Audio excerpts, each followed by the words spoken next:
Magluluto ko ng ulam ni Daddy. Beef steak. So, ang aking beef steak, ipagsama-sama ko na ang aking garlic, onion, and corn butter.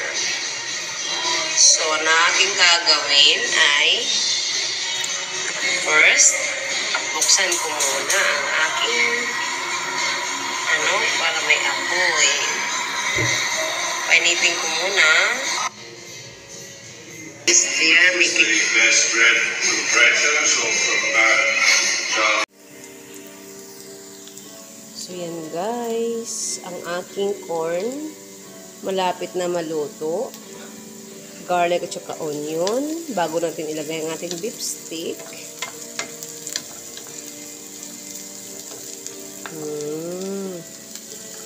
May lasa na to. Nilagyan ko to ng kunting pampalasa. Nilagyan ko to ng kunting ground black pepper.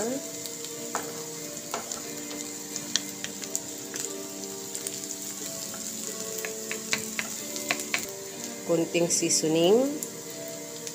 Kunting salt. A little bit salt. A little only. Kaya hindi natin to i-over ang ating kay over siya. So, I think pwede na siya, guys. Ito na yung ating sinuti na corn, onions, and garlic with beef stick. So, ilagay ko na yung beef stick ko, guys.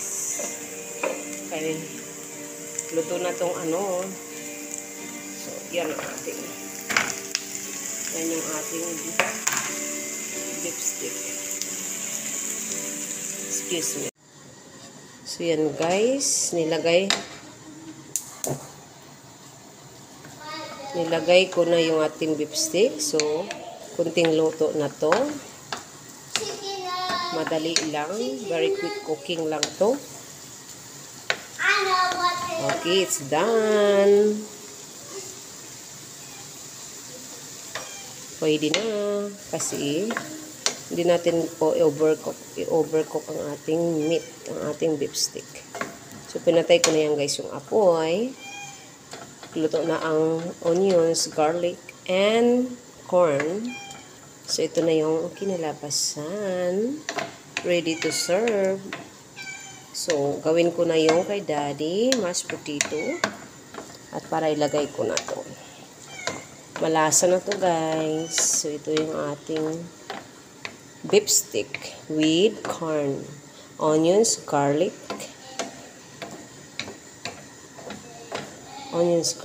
yeah.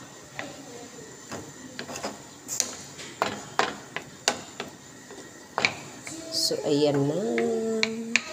Ilagay na natin to sa plate ni Daddy. I-plating na natin to. It's cooked na. Our cooking is done. Very well done. Hindi overcook ang ating cooking. See? Para yummy. Okay. Ready to serve. It's done. Ang ating ingredients, that is all. Very simple.